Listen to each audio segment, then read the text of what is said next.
За, шинжлэх ухаан танин мэдхийн Одмон дээр суугийн их Монгол улсын түүх нэвтрүүлэг маань эхэлж байна. За, энэ хүн нэвтрүүлгийг Америк сургуулийн түүхийн багш Марат хаан бид бүхэнд бэлтгэн өргөдөг. Өдрийн мэнд хүргэе. За, өдрийн мэнд хүргэе. Нэвтрүүлгийн маань ивент тэтгэгчээр 5 тухайн дээд тансаг вилла, Casa da Vinci болон эко үйлдэлийг ногоон Green Score Nature application хамт олон маань хамтран ажиллаж байна. За, өнөөдрийн сэдв.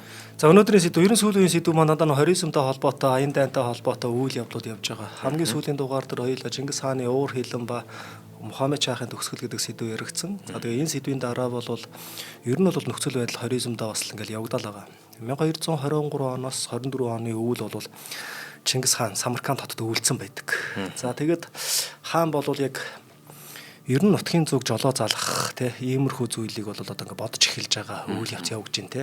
За тэгээд ер нь дайн дуусж байгаа, шувтарж байгаа яг энэ үйл явдалд бол зүч рүү хилчилгээгээд Кипчакийн талаас гарч энд хүрлцэн ирээд ан ав хийж зугаацъя гэд хамгийн сүүлийн дугаар дээр яриад өнгөрсөн те.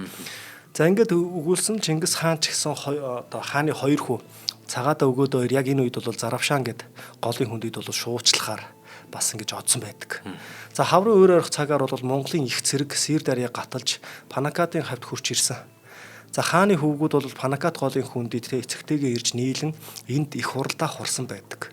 За мэдээж энд бол аян дайн бол цаашаага үргэлжилж байгаа. Дээрээс нь тухайн одоо нутаг оронд ямар засаг захиргааны нэгжүүд тогтоох юм бэ гэдэг зүйлүүд яригдах ёстой. За тийм учраас бас л их хуралдаагаар бүхнийг одоо нэг хэлэлцэх ёстой ийм үйл явдал болдог. За ингээд эндээс хөдлөөд Хулан башиг гэдэг газар хүрээд зүч Сүбэдэн удирсан хоёр төмт бас ингээд яг Чингис хааныг амдаж ирж байгаа байхгүй. За ингээд ах дүүснэр бол хоорондоо золголцсон. Тал тийшээгээ дайнд явсан эдгээр хүмүүс хоорондоо золголдож байгаа. За зүчийн бас авчирсан бэлэг бол нэлээд сонирхолтой бэлэг байдаг. Энэ юу гэхлээр тэрээр бол мянган шаргамөр Чингис хаанд бэлгэлсэн байдаг. За ингээд монголчууд бол Хулан башийн хаваар цусаад ингээд цаашаага хөдөлсөн байдаг.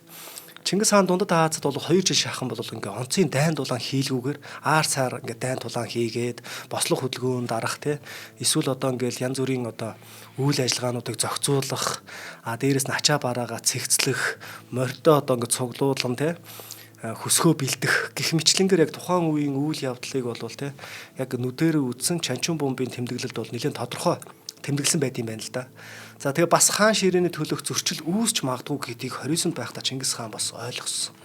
За энэ нь юу вэ гэхээр хоёулаа хамгийн анх нөгөө 1219 онд хоризм улс руу аян дайн явах энэ хуралдаан үеэр зүч цагаатаа хоёрын хоорондох энэ том маргаан гардаг Энэ маргаан бас дайны үед бас гарч эхэлж байгаа байхгүй. Тэрний юу гэхээр тэр Гурганч гэдэг хотын аян дайны үед зүч цагаатаа хоёрын хооронд таарамжгүй харилцаа гэд үргэлжилж байгааг нь бол мэдж эхэлсэн байдаг. За эндээс эхлээд Чингис хаан бол дотроо нэг зүйлийг одоо бодож эхэлсэн нь бол юу гэхээр одоо нөгөө дөрвөн хүүгүүдтэй газар нутгаа хувааж өгөх. Тэгээ газар нутгаа хувааж өгөөд одоо зүчид бол одоо дундад Азаас цаашаага эзэлсэн газар нутгаа одоо өөрөө аваа гэдэг ч юм уу. Гэх мэтчлэнгээр одоо жишээ шүү дээ Ингээд одоо нэг иймэрхүү үйл явдлуудыг хийж эхэлсэн байгаа. За тэгээд ер нь авраг буюу хинтир үгээл буцаад ингээ нутаг руугаа буцах гэдэг нь шүү дээ. Их Монгол улсын төрийн төв рүүгээ буцах байгаа энэ үйл явдал болж байгаа. За ингээ Чингис хааны Ахмад хүү зүчийг хоризмыг захируулахаар үлдээгээд бусад хүүхэд ноёдоо дагуулan буцсан байдаг. За Чингис хаан дайн хийгээгүй шахам энэ 2 жил ер нь бол яг юу хийж исэн бэ гэдгийг бол түүхчд нэлээд тийм дөрвтэй судалсан судалгаа бас нэлээд том цөөхөн байдаг. Ямартай ч одоо ингээл жижиг шажиг үйл ажиллагаануудыг хийж исэн гэдэг зүйлүүд яригдчихэдэг. За гэхдээ энд мэдээж нэг эзлэн авсан их гүрний одоо ингээд нэг юм эмгэнэл төгсгөл мэдээж хоризм бол одоо ингээд гүрэн унж байна. За тэгээд тэр нь бол их Монгол улсын төрөөр солигдож байгаа. За тийм учраас энэ газар нутгийг хэрхэн захирах, баримтлах тухай энэ голчлон бодож байсан ба бусад одоо ингээд олон үйл ажлыг амжуулсан тодорхой гай энэ хугацаанд. За Чингис хаан дундад Азийг дундад Азийн том ялалт байгуулсан олон учир шалтгаантай байсан байгаа. Мэдээж монголчуудын аян дайн энэ амжилттай болж байгаа үйл явдал нь хоризм шахын улс бол хэдий гаднаа ингээ хүчрхэг мэт харагдаж дотроо эв нэгдэлгүй олон овг аймгийг ингээ зэвсгийн хүчээр нэгтгсэн ингээд нэгтгээд ингээ төр тогтоон барьж байгаа нэг иймэрхүү дүр зураг харагдаад байгаа байхгүй. Исламын шашны одоо олон салаас салбарч өөр хоорондоо зөрчил тэмцэл ихтэй бие биендээ ингээ дайсагналцсан харилцаатай байдгийг бол бусад улс орныхан одоо ингээ Мухаммед шахтай ямар харилцаатай байгаа вэ гэдгээс бас давхар харж болж байгаа. За иймээс Шах Мухаммедийн эсрэг санаа агуулж байсан олон газрын ислам мөргөлтөн ард олныг одоо өөртөө татаж нөхөд болгож чадсан байдаг Чингис хаан. За Монголын цэрэг тоогоороо Мухаммед Шахын цэргээс их дутуу байсан. Боловч байлдааны ур чадвараараа илүү байсан нь бол тодорхой. Энэ дайны үйл явцаас бол тодорхой харагддаг. Чингис хаан дайн хийх явцдаа хоризмын ноёрхогч ангийн зөрчлийг хооронд нь чадамгаа ашигласан. За ялангуяа бол нөгөө Тэркийн хатан буюу ээж нь те. За Шах Мухаммед, Жалал ад-Дин нарын энэ хоорондын зөрчлийг бол маш овжин ашигласан байгаа байхгүй. Тэркийн хатан бол ерөнхийдөө хоризмын бараг тал хэсгийг захирж исэн. Санхүү хариуцдаг гэдэг ч юм те. Ийм утгаараа Мухаммед Шах бол бараг тал хэсгийг ингээд бас захирж байгаа те. За гэтэл яг нөгөө түүхэн явдлаа хөөгд үзэх юм бол дараагийн хаан ширээн суусан Жалал ад-Дин бол их хатнаас төрсэн хүү биш гэдэг утгаараа бас нөгөө их хатан Тэркийн одоо нэг Мухаммед Шахын аав ээж нь энэ хүн бас нэг жоохон гадуурхах те иймэрхүү үйл явдал бас нэлээд яваад байдаг гэсэн байгаа байхгүй. Харин энэ зөрчил нь өөрөө буцаагаад Монгол Чингис хаанд бол ашигтай байдлаар эргүүлж чадсан те. За ингээд энэ хүү явсаар агаал одоо дайн тулаан цаашаа үргэлжилсэн шүү дээ. За ингээд энэ хүн монголчууд нутаг буцах болсон. Яг энэ үед бол Жалал ад-Динтай байлдаж байхад гэт хүний хэл мэддэг нэг сонин гөрөөс. За энийг бол нөгөө бэлэг гөрөөс, археологийн дурсгал те энэ бүх зүйл төр нэлээ их ярьдаг. За тэр бол ингээд хоёр янзаар гарч иж байгаа юм л да. За та нар бол нэгдүгürt бол Монгол цэргүүд тарагдсан гэж байгаа. За та нар бол эзэн хаандаа түргэн те хайртугаа гэж хэлээ гэж хэлсэн. За энэ үгийг сонсчоо Чингис хаан бол ямар сонин зүуд вэ гэд те. Учир явдлыг нь тайлуулсан чинь Юли Чууцаа бол за ер нь бол нутаг буцсан дээрээ гэж тайлсан байгаа юм. За нөгөө цас унахад ч гэсэн Юли Чууцаа л тайлж байгаа те. За гэтэл дараагийнх нь болохоор бас нэг өөр одоо үйл явдал нь болохоор Чингис хаан өөрөө энэ амтныг зүүдэндээ харсан гэж ярьж байгаа байхгүй. За тэгээ энэ яг ямар учиртай амт юм бэ гэдэг зүйлийг ярьсан чинь Юли Чууцаа бол энэ бол шудрагч чигч байдал те. Одоо ингээд дайныг ингээд яадаг. Инх тайвныг одоо ингээд хүсэмжилдэг амтан учраас одоо ер нь дайнаа дуусгаад нутаг буцсан дээрээ гэдэг зүйлүүдийг ярьсан байгаа. За ямар ч тач эндгээр одоо ингээд омогтой холбоотой энэ үйл явдал нь те сунжирсан удаан дайныг бол зогсоогоод их нутагтаа буцах тал талын одоо шаардлага аяндаа бий болсон байгаа юм. Бас нэгэн сонирхолтой мэдээ байгаа. За энэ юу гэхээр Чингис хаан тэр энд мөрний эрэгт Жалал ад-Диныг гүйцэн очиж бүслэн авсан тий. За дайны үйл явцыг бол уран мөртөөр нэлээд дэлгэрэнгүй ярьсан байгаа. За уулын хавцалд бүслэгдсэн Жалал ад-Дин цэрэг одоо эцэстээ бол хаашааж гарахын аргагүй мухардмал байдалд орсон ч баатарлагаар тулалцаар байсан. Тэрээр баг Чингис хааны морийг шархтуулсан тий баг ингээд бүр Чингис хаанд нэлээд ойрцсон гих мэтлэнгээр одоо тий дайны үйл явдлыг зарим үед нь одоо санаачлахыг гартаа авсан гих мэтлэнгээр яригжээдэг. За Чингис хаан түүний баатарлаг зориг байдлыг нь тий нүдээр үзээд ийм баатар ирийг хэрхэвч алж болохгүй. Амьдаар нь одоо заавал барьж авах ёстой. Ингэж нэг хүндэтгэл үзүүлэх ёстой гэж байгаа байхгүй. За ингээд цэргүүдтэй тушаасан байдаг. За зориг дээр Жалал ад-Дин цаашаа үргэлжлэн байлдах ямар ч боломжгүй. Боломгцоо гэр бүлтэйгээ салах ёс гүйцэтгээд хоризм улсынхаа тугийг нэг гартаа өргөд нөгөө гартаа илд бамбаага байрсаар яг ингээд мөрний иргэн нэгэн одоо өндөр хадан зохион дээрээс те гарч үерлэн давмгаалсан мөрний усанд өсрөн орж мортойгоос хэлсээр нөгөө эрэгт нь одоо гарч Монгол цэргийг ингээд гараараа чичин занал хийж исэн гэж байгаа байхгүй. За Чингис хаан түүний тийм их баатарлаг дүр төрх байдлыг нь хараад үннээр ингээд бишрээд дэрэгдэх ингээд бараа бологч нартай эцгийн хүү ийм л байгуу штэ гэж санаа алдсан гэдэг гэж байгаа байхгүй. За энэ санаа алдсан үйл явдал нь одоо яг нэг гургаан чотыг эзлэхдээ нөгөө өгөөдөө цагаатаагийн зөрчил гих мэтлэн зүйлүүд бас нэлээд нөлөөсөн байх магадлалтай тий. За Жалал ад-Дин бол энэтхэг Ирак, ингээ Бага Аз, Гүрж, Азербайджан нутгаар дайрч үргэлжлэн ингээд дайн тулаана тэмцлээ ингээ үргэлжлүүлээд яваадсан. За тэгээд тэрээр ингээд ноёрхлоо тогтоож байсан байдаг. Жалал ад-Дин Чингис хааныг бол тий хожим нь бол таалал төгсснийг нь сонсоод ихэд гашуудан надтай тэнцэх хэр нас оржээ таалал төгсжээ. Цаашид би хинтэйгээ тэмцэн байлдах хүлээ гэж хэлсэн тухай домог байдаг гэж байгаа байхгүй. Тий. Энэ бол нөгөө нэг яг Жалал ад-Диныг одоо дундад Азад бол нэлийн нэр хүндтэй Чингис хааны эсрэг нэлийн сайн байлдаж чадсан гэдэг утгаар нь тий ингээд баатарлаг туйлсыг нь илүү товойлон гаргаж өгж байгаа үйл явдлууд гэсэн үг. Тий. Тэр үед тэгээд Чингис хаантай их Монгол улсын сэрэгт тэгж байлж исэн дайчин байхгүй л тий. Харин тий. За тэгээ их нутгасаа салаад олон жил болсон тий гэр орноо сансан цэргийнхээ бодол санааг ойлгосон гээд нутагт нь аваачин амрах шаардлага бол цаанаасаа ингээд гарч ирж байгаа. За их эзэн Чингис хаан өөрөө ч гэсэн эх орондоо очиж тий альжаалаа тайлах, их Монгол улсынхаа төр засаг аж ахуйг сэлбэн тохиноолох цаг нь болсон гэж үзсэн байгаа байхгүй. Тэрнээс гадна Чингис хаан нэг зүйлийг огт мартаагүй байгаа. Тэр нь юу вэ гэхлээр 1219 онд 29 улсад алтан аргамжаагаа таслууллаа. Тангууд улсын бурхан хаан чимээний баруун гар болж морд гэж хэлэхэд нь за түүний одоо нөгөө цэргийн жанжин те тэр болохоор хүч хөрөхгүй бол хаана яах гэж болсон юм бэ гэдэг санаатай үйл явдлыг хийлдэг. За тийм учраас яг энэ дайнд явахдаа Чингис хаан өглөө болгон тангууд улс мөхөөгүй гэдгийг надад сануулж бай гэдэг үгийг хэлсэн байдаг. Тэгэхээр энэ бол бас тангууд улсын аян дайн гэдэг зүйл цаашаага холбогдно гэсэн санааг хэлээд байгаа. За энэ хүү Чингис хаан 1223 оноос тэр нутаг буцах бэлтгэл хийж Хулан Башид зуныг өнгөрөөгөөд 1224 оны хавар нутаг буцах замдаа ингээд дэлгэр цагийг эрчс мөрний үзэсгэлэнт иргэд өнгөрөөсөн байдаг. За тэр үед нэгэн түүхт үйл явдал болсон билээ. Энэ бол эрчс мөрний их орчим Буга Сочигоо гэдэг газар хоризмыг дайлсан аян дайныг ялгалтыг тэмдэглэж те их найр наадам хорим хийсэн байдаг. За энэ найр наадмын үеэр чинь нөгөө нэг хав тасрын хүү Сүнгэ ноён те 335 325 алт газар те ингээ харвсан гэж. За энэ одоо үйл явдал бас ингээ тэмдэглэгдэж үлдсэн байдаг. За энэтэй холбоотойгоор бас нэг түүхэн үйл явдал маань юу вэ гэхээр яг энд байж хахад Монгол нутгаас Чингис хааны одоо отхон хүү Тулуй түүний одоо 2 дахь хүү 3 дахь хүү бол хувлаа. Одоо 6 хувлаа бол одоо ингээ 10-аас 11 настай. Хүчүлэг бол 6-аас 7 настай. Энэ хоёр хүүхэд ирж их Монгол улсынхаа тий байдлыг Чингис хаан танилцуулсан гэж үзэж сурвалж тэмдэглэсэн байгаа байхгүй. Тэр хоёр замдаа одоо хувлаа нэг туулаа, хүчүлэг нэг буг харваж Чингисийг баярлуулсан гэдэг. Гэвч энэ бол баг ингээд домгийн шинжтэй үйл явдал бөгөөд тэр хоёрыг хамгаалan олон ноёд цэрэг те элчнэр явж байсан бөгөөд эдгэр замдаа энэ хүү үйл ажиллагааг бас зохион байгуулсан байх шаардлагатай. Ингээд боломжтой те магадлалтай гэдэг зүйлийг хэлж байгаа байхгүй. За ингээд тэндээс хөдлөөд 1225 оны 2 сарын сүүлчээр Туулын хөвөнд буюу Ордондоо Чингис хаан 64 нас сүдэр зооглон морилон ирсэн байдаг. За Чингис хааныг ерөнхийлөн удирдсан Монгол цэргийн те Дундад Аз өрн зүгт хийсэн 5 жилийн аян дайны ялалтаар дуусч Монгол цэрэг Дундад Аз, Афганистан, Пакистан, Умард, Энэтхэг, Ирак, Иран, Азербайджан, Гүрж, Армен, Өмнөд Оросын тал нутгийг үндсэндээ байлдан дагуулсан. Хэдэн жилийн аян дан гэсэн бэ? Энэ бол 5 жил. Яг нөгөө хоёулаа 7 жилийн аян дан гэж яриад байгаа шүү дээ. Тэр нь болохоор нөгөө өмнөх нөхцөл байдлууд хурцдж байгаа үйл явдал энтэй холбоотой ингээд явчихж байгаа байхгүй. Тэгэхээр Чингис хаан их цэргээ авч мордоо 5 жилийн дараа ирээд чинь гэсэн үг. Пүү. За ингээд их Монгол улсаар ингээд төвлөрсөн тийм Монгол гүрэн үүсч Хятадаас гадна Дундад Аз, Иран, Оросд хид хідэн бие даасан шинжтэй хаант улс тогтох үүд хаалгуудыг нээж өгч байгаа юм.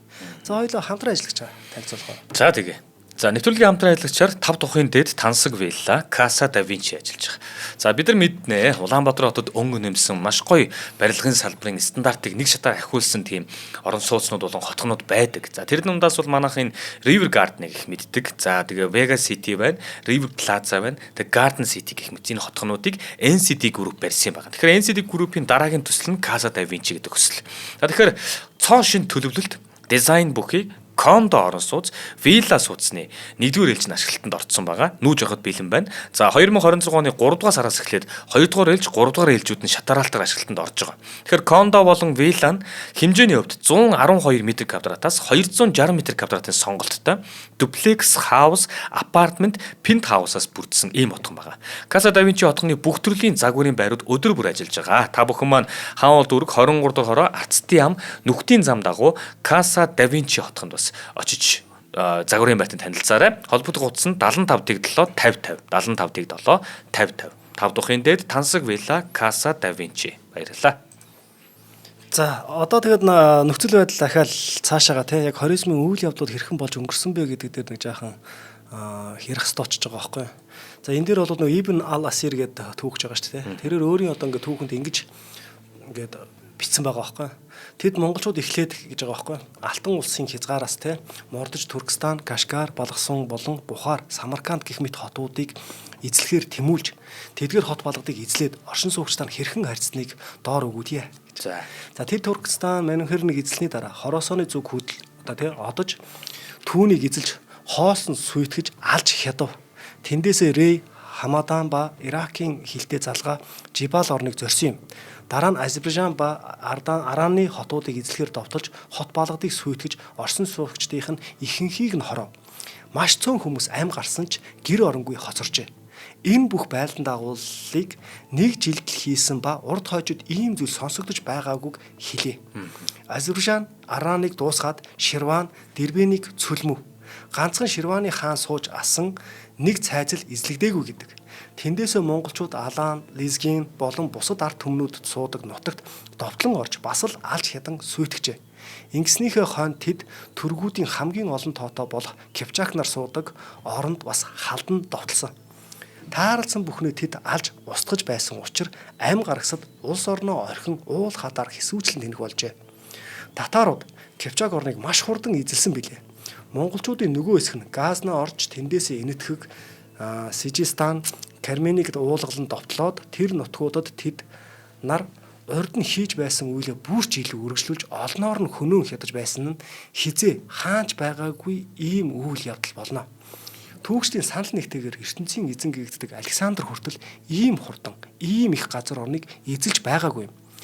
Тэрээр эзэнт улсаа 10 жил байлдаж байж босгохдоо хүмүүсийг иргэшээлдээ оруулахын тулд алж хядаж байгаагүй юм а. Харин тэд нар буюу монголчууд хүний ертөнцийн ихэнхий гэхдээ хамгийн үржил шимтэй нутгуудыг хамгийн журамц заншлаас сахигч буянлаг хүмүүсийн хамт ойролцоогоор жилийн дотор булааж эзэлж алж хядсан билээ. Тэд нэр хараахан очиж амжаагүй хотынхан ч гэсэн тэд ирэх байх хэмээн чичрэн дагжиж эмээн амар тайван үүсгээ болсон гэдэг хэмээн дурдсан байдаг. За үүнээс гадна 10 хэдэн жил хүчрхэг цэргийн хүчээр дундад Аз, Иран, Иракийг айлгаж чичрүүлж байсан хоризм шаахын улс яагаад монголчууд ийм хялбархан гихч нь эзлэгдсэн учир шалтгааныг Ибн ал-Асир дараах байдлаар бас товч дүгнсэн байгаа байхгүй. Түүнийхээр бол татаруудын амжилтын нэг гол үндэс нь тэднээс хоризмчууд нутаг усаа хамгаалж чадаагүй доршино.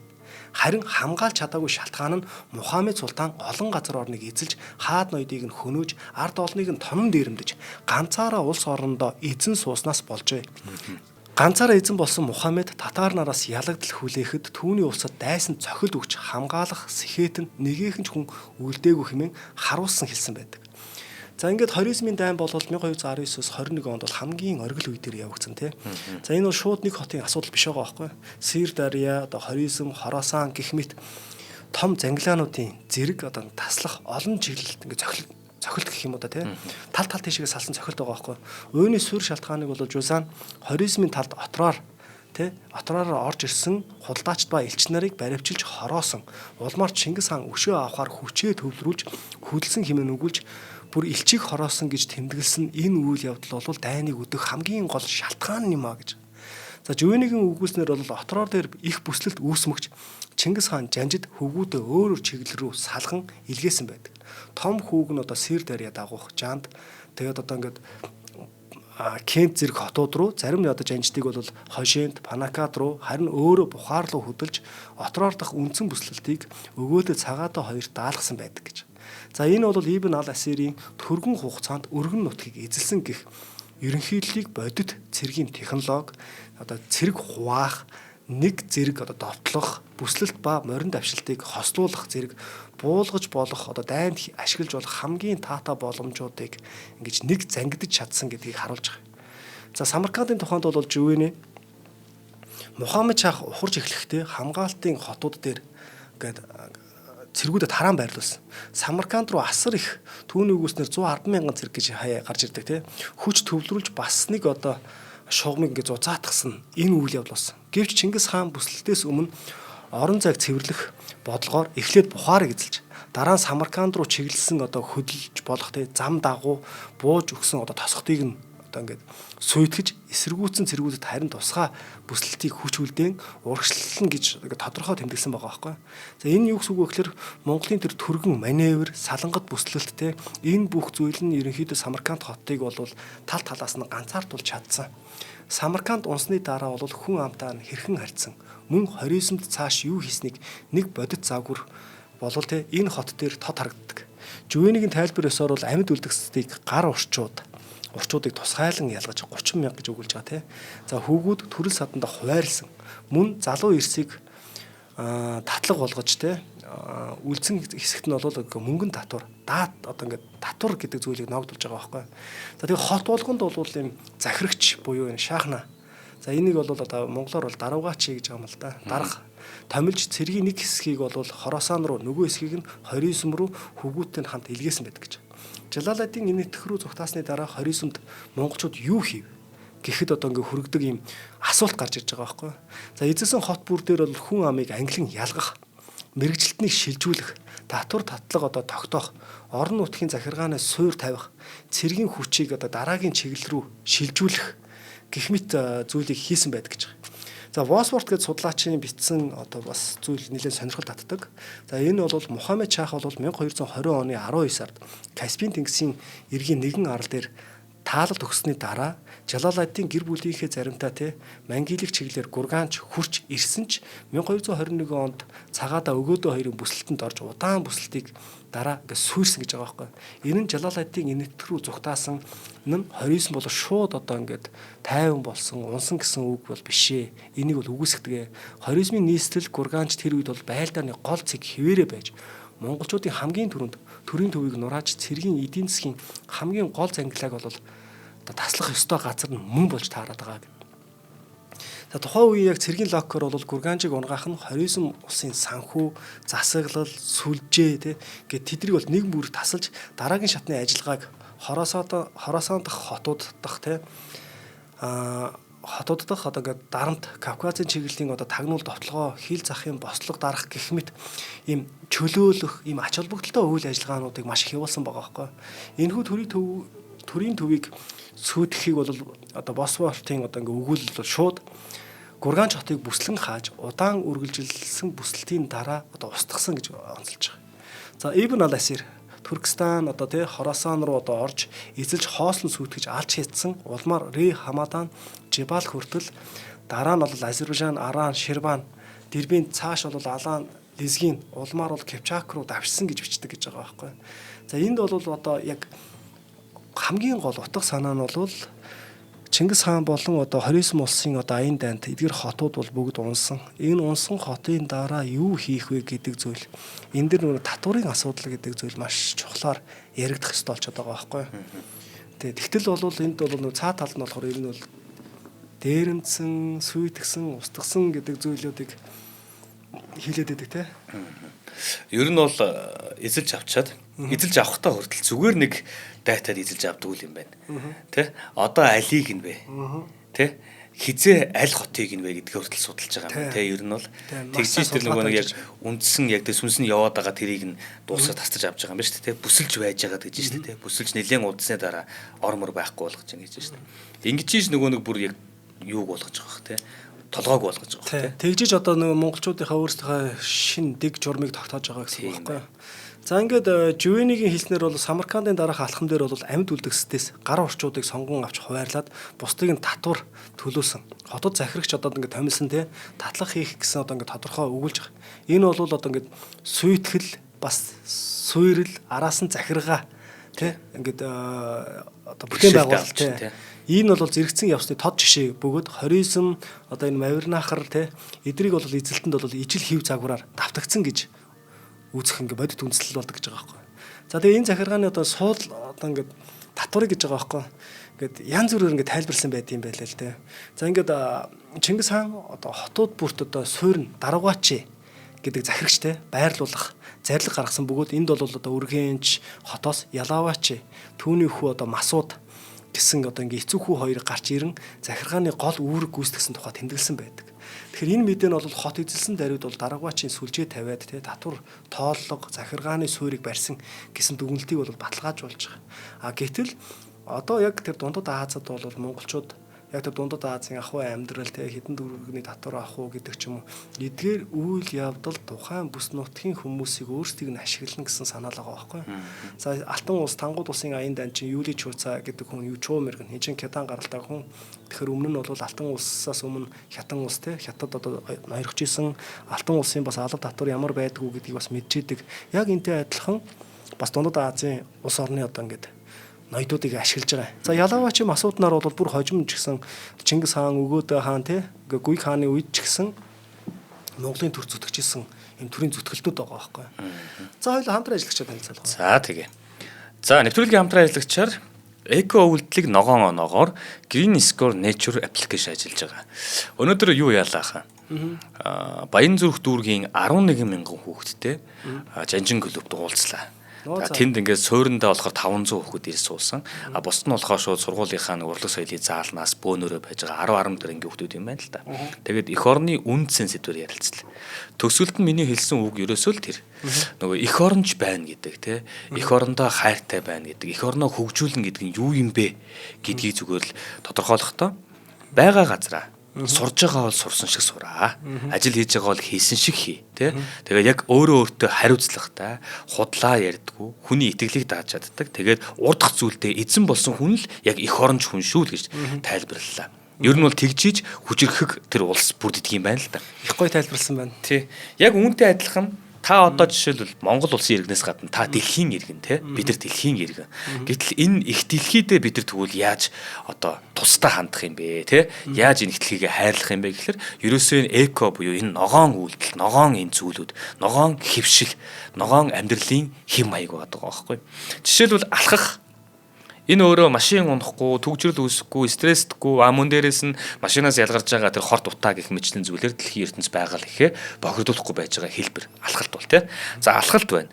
За ногоон худалдан авалт буюу одоо тэр нөгөө гялгар уут биш даавун уут мод гэх мэтлэн тий. Ер нь ингээ ямар нэгэн бүтээгдэхүүн байгальд хурдан шингэстэй гэх мэтлэн энэ зүйлс мань ногоон худалдаа болчихно. За тэгээ ногоон тээвэр буюу цахилгаан одоо тээврүүд дээрээс нь сайн дурын ажил, дахин ашиглалт, дижитал хэрэглээ, эко ногоон барилга, энерги хэмнэлт. Гэх мэтлэн энэ зүйлсүүдээр та ногоон оноо цуглуулад ах юм. Тэгэхээр та өөрийнхөө амьдралд хийж байгаа алхам бүрээрээ ногоон оноо цуглуулах боломжтой. Үүнийг тань энэ хамт олон яаж урамшилдаг вэ гэхээр үүнтэйгээ холбоотой үйл ажиллагаа эхэлж байгаа байгууллагуудынхаа бүтээгдэхүүнийг худалдан авахд, үйлчлэгийг нь авахд урамшуулал оноо тэгээд хямдрал болгоны үзүүлэлт явуулчих. За тэгэхээр Green Score Nature гэдэг аппликейшн байгаа. Таны Apple-ийн утас болон Samsung-ийн утасны аль альнийх нь одоо аппликейшн дэлгүүрүүдэд бас байршсан байгаа. Тэгэхээр энэхүү Green Score Nature гэсэн аппликейшнийг худалдаж аваад та өөрийн бүртгэлээ үүсгээд за тэгээд өнөөдрөөс ахуулаад яг одооноос ахуулаад амьдралынхаа хэм маягта Green Score Nature гэсэн аппликейшнийг давхар ашиглаад яваарай. Тэгэх юм бол танд ингээд ногоон онооны үзүүлэлтүүд гараад та яваад байна. Тэгэхээр та байгаль ихтэй ихтлхийдээ яаж хандж байгаа гэдэг чинь тэндээсээ илүү тодорхойлоод эхлэх юм аа. За тэгээд илүү дэлгэнгүй мэдээллийг Green Score Цэг эмэн гэсэн сайтаас аваараа. Тэгээ гар утсандаа Green Score Nature гэсэн аппликейшнийг татад суулгаад эх орноо, их дэлхийгээ хайрлаарай. За баярлалаа. За баярлалаа. За одоо нэг ийм зүйл яваад байгаа тий. Яг уу энийг бол би бол яг сайн мэдэхгүй л дээ. Гэхдээ энэ дээр бол нэг зүйл яваад байдаг. Зарим хүмүүс болохоор одоо ингээл Чингис хааны байлдан дагуу бол тий дундад Азад ч юм уу эсвэл одоо ингээ хайр ус оронд очлоо. Тэгээ очингуудаа татвар тогтоongууд ч өмнөх удаа авч исэн усаас нь хамаагүй бага татвар авч исэн. Тийм болохоор арай айтайхан байдаг гэл те. Гэтэл энийг ингээд тоо баримтаар тогтоогоод судалгаа хийсэн судалгаануудыг жоохон ингээд хайгаад үзсэн чинь арай өөр юм гарч ирж байна бас те. За тэрэн дээр нь юу гэж тайлбарлаж байна вэ гэхээр ерөн зүгээр яг орчин үеийн судалгаанууд байт юм байна л да. Гадны судлаачдын судалсан. За тэрэн дээр ер нь ингээд исламын яг одоо Мухаммед Шахын яг энэ үед шүү дээ те. Нэг алт динар бол ингээд 425 грамм байд юм байна л да гэж ингээд тооцоолсон байд юм байна. За тэгээд тэр динар нь бол одоо нөгөө мөнгөнд одоо орчин цагийн мөнгөнд шилжүүлэх тэгээд тухайн үеийн одоо ханшны хэлбэлзэл яг ямар байсан бэ гэдэг чинь бол шал өөр зөрүүтэй асуудал байгаа байхгүй юу. За гэтэл энэ бол яг тухайн үеийн одоо Монгол татвар шүү дээ тийм. Энэ татвар бол тамга татвар гэж хэлсэн юм. Монголчууд бол тамга татвар гэдэг зүйл бий болгосон. За энэ бол 10% татвар гэж байгаа байхгүй юу. За тэгээд энэ 10% дээр бас магадгүй энэ судлаачдтай яг яаж 10% гэж гаргаж ирсэн болоо гэдэг зүйлийг бас ярих хэрэгтэй болчиход байгаа юм л да. Ягаад вэ гэхээр хожим нь бол яг өгөөдөө хааны үед Монголын татварын тогтолцоон дээр 100 одоо хонь тутамтай хүнээс нэг хоныг татвар таавна гэл. Мөнх хааны үед бол 100 хоноос доошо хоньтой хүнийг бол тий одоо хонь толгойтой одоо мал сүрэгтэй одоо харьцуулж байгаа шүү дээ тий. За тэгээ эндийг бол татвараас чөлөөлнө. Тэгээ 100 хоноос дээшийг ингээд толгой молтой одоо нэг адуу хэд хүрэх үү, нэг хэдэн хонь хүрэх үү хонь толгоор шилжүүлж байгаа шүү. За тэгээ 100 хоноос дээшийг хантай хүн болгоос нэг хонь авах гэж байгаа байхгүй. Энэ өөрөө 1% татвар байгаад байгаа байхгүй. Гэтэл яг тэр эзлэгдсэн улс орнуудаас бол яг зарим улс орноос ч дундад Азийн улс орнуудаас бол одоо Баян айлаас нь 7 алтан зоос, ядуу айлаас нь 1 алтан зоос гэж ингэж яваад байдаг. Одоо хятад улсаа тий эртний одоо алтан улсын улс. За эдгээрээс бол одоо Баян айлаас нь 10 алтан зоос, Ядуу айлаас нь 1 алтан зоос гэх мэтлэнгээр ингээд янз янзаар ингээд гарч ирээд байдаг. Тэгээ энэ бүх зүйлийг ингээд бодоод үзсэн чинь гадны судлаачид бол яг Дундад Азийн үед яг Мухаммед Шахын үе болон Монголын татварыг хооронд нь харьцуулаад үзэх юм бол за тэгээд монголчуудын хувьд тий ингээд 10% татвар авдаг байсан. Харин яг Мухаммед Шахын үед бол 2.5% татвар авдаг байсан гэж хэлж байгаа байхгүй. За гэтэл Мухаммед Шах бол сүүлд бол тий 1 жилд 3 удаа татвар авах. Зарим үед бол хэдэн удаа татвар авах нь тодорхой бус гэх мэтлэнгээр янз бүр байгаад байгаа байхгүй. За ингээд бодоод үзэх юм бол за юу вэ? Маш олон ингээд нэг юмтай байлаа гэж үү тий. Одоо ингээд торог нь худалдаачтаас ингээд авах гэж байгаа татвар байлаа гэж үү. Гэтэл монголчуудын тэр 10% татвар авч байгаа энэ үйл явдал нь бол тэд хаашаач явсан нэгдүгürt нөгөө маш олон зүйлийг даад юм байна л да. Өртөөгийн дааж байгаа. Хоолгонд буудлын дааж байгаа гэдэг ч юм те. Энэ зүйлтэй ингээ холбоод удах юм бол бас энэ 10% нь бол тэр аюулгүй байдал гэдэг зүйлийг маш сайн хангаад өгчихсөн гэдэг талаас нь бас ойлгож бас болохоор байгаа байхгүй. За энийг нь болохоор говчуур те гэдэг зүйлээр ингээ яриад байгаа. За тэгээд яг энэ 10 динар гэдэг зүйл бол за тэр динар одоо ингээ нэг динараар тооцоо авч байгаа те. За ингээд энийг ингээ бас цааш ингээ бодоод үзэх юм бол Мухаммед одоо ингээ яг Мухаммедийн татврын тогтолцоо бол суурин газрын орлого төвтэй гэж байгаа байхгүй. За энэ бол исламын уламжлалт логик дээр тогтсон боловч Монголын довтлогооны өмнөхөн те татврын давтамжийг огцон өсгөх, олон дахин одоо ингэж авах, замаар батлан хамгаалах, хөрөнгө босгохыг оролцсон те төр санхүүгийн хямрал, байгууллагын зохион байгуулалт гэдэг ч юм одоо нэг юм тэр нэг хэрэм цайзмайз барин гэдэг байгаа шүү дээ. Энэ одоо ингээд зүйлүүдийн ингээд сул талыг нь илтгэж харуулж байгаа гэж байгаа. Гэтэл Монголын гэдэг дараах татврын шинжилэл нь бол суурийг өргөжүүлэх одоо шинжтэй тооллого хийх хүн ам ялангуяа эрчүүдэд гэж байгаа. Дээр суурилсан энэ говчуурыг одоо ингээд суурин бүсэд ингээд нотгшруулах, худалдааны одоо гүйлгийг тамга нэрийн доор стандартчлах зэрэг нь бол өмнөх үеийн газарт ингээд төвлөрсөн татврын логикийг бол нэлээд өөрчилсөн байдаг. Тэгтэл одоо энэ цуглуулгын одоо юу хийндэ Монголын төв засаг те даруугачийн институт гэж байгаа шүү дээ. Даруугач гэдэг томилсон байгаа. За энэ бол орон нутгийн одоо ингээ айгантууд буюу одоо ингээ тэр хүмүүст татврын одоо ингээ гэрээ харилцаа гэдэг зүйлийг ингээ зохицуулж өгдөг гэж байгаа байхгүй. За ингээ захиргааны зардлыг бууруулах, орлогыг түргэн төвлөрүүлэх давуу талтай. Монголын одоо татврын бодлого нь өөрөө. Гэхдээ бас сул тал бас байдаг гэж байгаа. За тэр сул тал нь бол хяналт сул байна гэдэг нь бол тэр эзэн хааны алтан гэрэгийг ингэж харуулад хаанч ямар ч ард хүмүүстээ хэдэн удаагийн татварч авч болох энийг бол хожим нэг өгөөдөө хааны үед нэг хоосон тамганы цаас гэдэг ингээ гарч ирдэ шүү дээ. Энтэй бас холбож тайлбарлаж болох юм. За энэ мэтлэнгээр бол хяналт сул тэгэхээр бол энэ нь болохоор хит их хураалт, хүчирхийлэл, урт хугацааны эдийн засгийн уналтын эрсдлийг бас өсгөдгийг бас харж болж байгаа гэж байгаа байхгүй. За ингээ гих мэтлэнгээр ингээ хоёр улсын хоорондох татврын ингээ харьцаа, холбоо гих мэтлэн энэ зүйлүүд бас ингээд яваад байгаа. Гэтэл энэ нь цаашаага болвол ер нь бол монголчууд дэлхийд дахинд нөгөө инх тайвныг тогтоох гэдэг зүйл. За одоо энд бол худалдаачд гэдэг зүйл бол хамгийн олон том татварыг бүрдүүлж байгаа зүйлс. Гэтэл одоо Дундад Азийн худалдаачид алтан улсад ч юм уу сүн улсад одоо алтан улсад тангууд улсад ямар ч асуудалгүйгээр ингээд яваад ирэх боломж бүрдэж байгаа. Энэ нь өөрөө маш их олон ашиг хонжоо олж байгаа гэдэг ч юм уу те. Буцаагаад тэр ашиг хонжооны олгоноос ч нөгөө тамга татвар гэдэг зүйлээ аваад ирэхлээр Монголын одоо их Монгол улсын эдийн засаг нь өөрөө бас нэлээд том болж эхэлж байгаа те. Ямар сандаа одоо нэг өгөөдөө хааны үед чинь юу яаж байгаа штэ. Тэр чинь Абу Сайд Абдул Рахман гэдэг. За энэ хүн худалдаачин хүн зүгээр шууд ингээд Монголын эзэнт гүрний 1 жилийн татварыг өөрийнхөө хөрөнгнөөс төлжингуудаа хаанаас одоо ингээд татвар хурах эрхийн бичиг авдаг гэдэг ч юм. Тэндээс одоо ингээд татвар авч ингээд ашиг авдаг гэдэг ч юм. Иймэрхүү зүйлүүд яваад идэгсэн байгаа байхгүй. Пакс Монголика тогтож байгаа үед үү? За одоо ингээл ерөнхийдөө 29 улсын аян дайн тий 29 улсын одоо их гүрний өмнөлт өсгөл гэдэг сэдвээр бол яг ингээд Чингис хааны яг сүүлийн хэдэн жилүүдэд яг юу хийсэн бэ? Тэгээд тэр монголчууд буцсны дараа тэр даруугаач тий тэр систем нь ямар одоо ингээд зүйлийг бий болгосон бэ? Говчуур яаж авсан бэ гэдэг зүйлүүдийг л илүү тодорхой ярьлаа. Даруугаач гэдэг систем бол их сонин тогтолцоо байдаг. За энэ бол нэг талын яг том давуу тогтолцоотой байхгүй. За энэ талаар бол Монгол Улсын их сургуулийн доктор Дэлгэр Жаргал гэдэг хүн нэлийн том судалгааны бүтээлүүд гаргасан байдаг. Энийг дараагийн одоо ингээд сэдвүүд дээр нэг тааруулж агаад нэг илүү дэлгэрэнгүй ярихгүй бол яг энэ сэдвүүд дээр болохоор арай авцалдахгүй болчиход байгаа. За За ингээд шинжлэх ухаан танин мэдэхүйн Одмондөр сувгийн маань их Монгол улсын түүх нэвтрүүлгийн нэгэн дугаар энэ хүрээ дүүрч байна. За нэвтрүүлгийн хамтран ажиллагчаар 5 тухын дээд Тансаг вилла, Casa da Vinci болон эко үйлдэлийг ногоон оноогоор Green Score Nature application ажиллалаа. За ингээд дараагийн дугаараар уулзъя. Энэхүү нэвтрүүлгийг бас бэлтэн хүргэдэг Маратхан танд баярлалаа. За баярлалаа.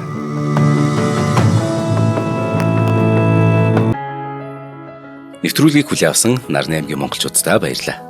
Одмондөр сувг нь энэ мэдчлэн таны мэдхүйн мянган нэвтрүүлгийг 2026 оны 7 сарын 1 хүртэл та бүхэндээ хүргэх юм.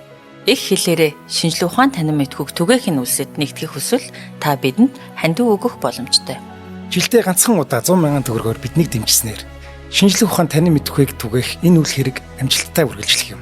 Одмондөр нэр дээрх Худал агшлын банкны дансага 4191 тэг 4518. Та 100 мянган төгрөгөөр шилжүүлэхдээ гүйлгээний утга дээр нь өөрийн нэр болон утасны дугаараа заавал бичээрэй.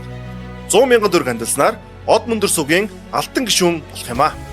Шинжлэх ухаан танин мэдэхүй Монголд ялах болтугай.